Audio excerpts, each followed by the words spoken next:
the president do here? He didn't. Go ahead. George, the President of the United States could have come down here. He could have been involved with the families of these 11 people. He could have commandeered the things that we could have sent the Woods Hole people. We could have sent the Scripps people. They own research vessels in the Gulf of Mexico. He could have demanded a plan in anticipation of this. You know, right? He can't exactly fill the hole up. The last night I was in Larry King with the CEO of the former CEO of Shell. They said they got 85% of the stuff cleaned up in the Gulf from Saudi Arabia. He could be commandeering tankers and making BP bring tankers in and clean this up. They could be deploying people to the coast right now. He could be with the Corps of Engineers and the Coast Guard with these people in Plaquemines Parish doing something about these regulations. These people are crying. They're begging for something down here, and it just looks like he's not involved in this. Man, you got to get down here and take control of this, put somebody in charge of this thing, and get this thing moving. We're about to die down here.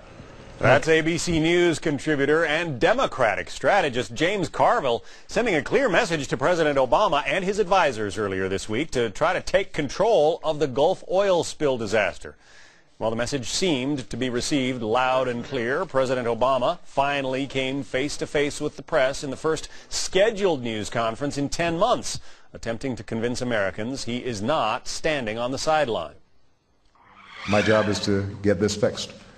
And in case anybody wonders, in any of your reporting, in case you're wondering who's responsible, I take responsibility. It is my job to make sure that everything is done to shut this down. That doesn't mean it's going to be easy. It doesn't mean it's going to happen right away or the way I'd like it to happen. It doesn't mean that we're not going to make mistakes.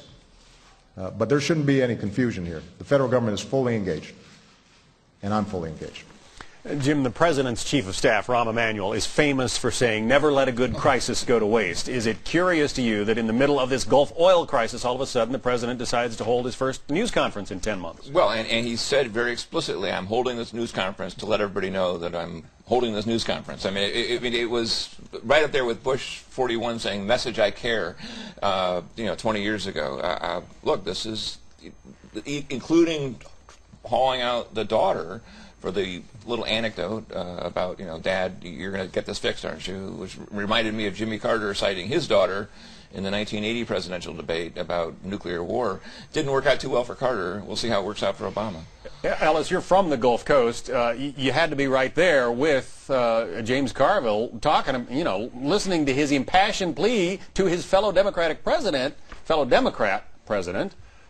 get us some help down here. Yeah, and I like the fact, John, that there's finally someone on television who doesn't have an accent. Listen, there's a lot of anger down there. Now, I don't know that quite as much of it is directed at Barack Obama, maybe as Jim would think. What I hear from my friends and relatives down there is an awful lot of anger at BP and some of the other companies. But the administration has clearly failed in a symbolic and a PR way, and those things matter in the political media. So was the president ill-advised, I guess, to go out there in front of the media, Judy, and say, I'll take responsibility. I'm going to, No, it was a very, it was very bold. It was a courageous thing to do. Not to say mistakes have been made, but I am wrong. I made mistakes.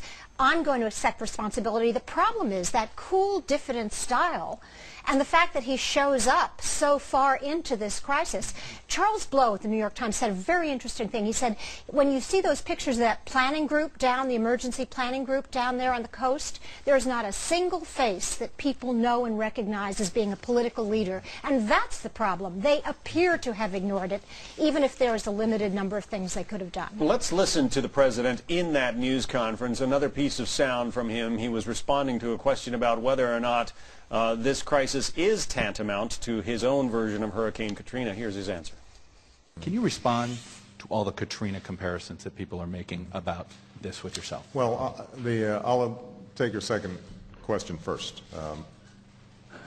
I'll leave it to you guys to make those comparisons and make judgments on it because what I'm spending my time thinking about is how do we solve the problem. And when the problem is solved and people look back and do an assessment of all the various decisions that were made, I think people can make a historical judgment.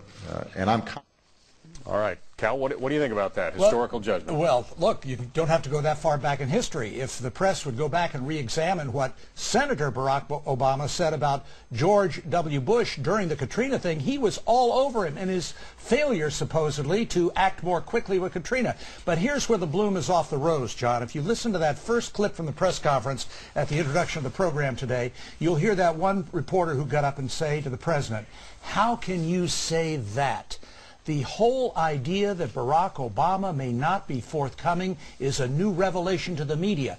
And if this rose begins to wilt, as I see it, the media are going to be all over it." But it did take a long time. As the Media Research Center pointed out, for the first month, we're like 6 weeks into this thing now, but for the first month, the coverage, 95% of all the coverage on the network news didn't mention the Obama administration. It just treated it as Ellis would like it to, only BP, and not mentioning the failure of the cleanup operation. Right. Now that's changing, but only in the second month of the disaster. But we still, in the coverage, I think, lack a separation between two things that are very different from each other. The symbolic things that a president and political leaders at all levels need to do at a time of disaster. That's what Carville was getting at. And the actual cleaning up. And I'm afraid in some of the coverage, particularly the conservatively slanted coverage, really has tried to merge those things unfairly together. Also missing is the technical issues of how you clean this stuff up. All these inventors and scientists who kept coming forward saying, look, we cleaned up something similar to this in another country. Why aren't those people front and center? Well, we had pictures of the president Friday picking up tar balls on the beach. What more can you ask for? That was kind of an odd picture. I mean, if you want to show a president who is engaged and involved and really, driving this train, why do you put him in such a sort of a passive activity, picking up tar balls on the beach? Well, what do you want him to do? Don a wetsuit and jump into the water and start cleaning them? Look, there may not be a lot he can do, but what about the disconnect in the press conference when he was asked about whether or not the head of the minerals agency was fired? He says, well, I don't know about that. This is a guy who's supposedly in charge of this crisis, and he chooses not to tell us whether or not he fired the woman who was supposedly overseeing the oil industry that of course is regulated by the oil industry. This is a very sorry But you can't have it both ways. You can't complain that he's doing too few symbols and then on PR stunts and then object when he's bending over and picking up a tar ball. Yeah, that's not going to clean up anything, but aren't those the kinds of symbols that you guys have been demanding for the last month? Well, whether this thing has been adequately covered in the press or not, it does seem to be taking a toll on the president's poll numbers. Americans were asked, how do they think Mr. Obama is doing compared with last month?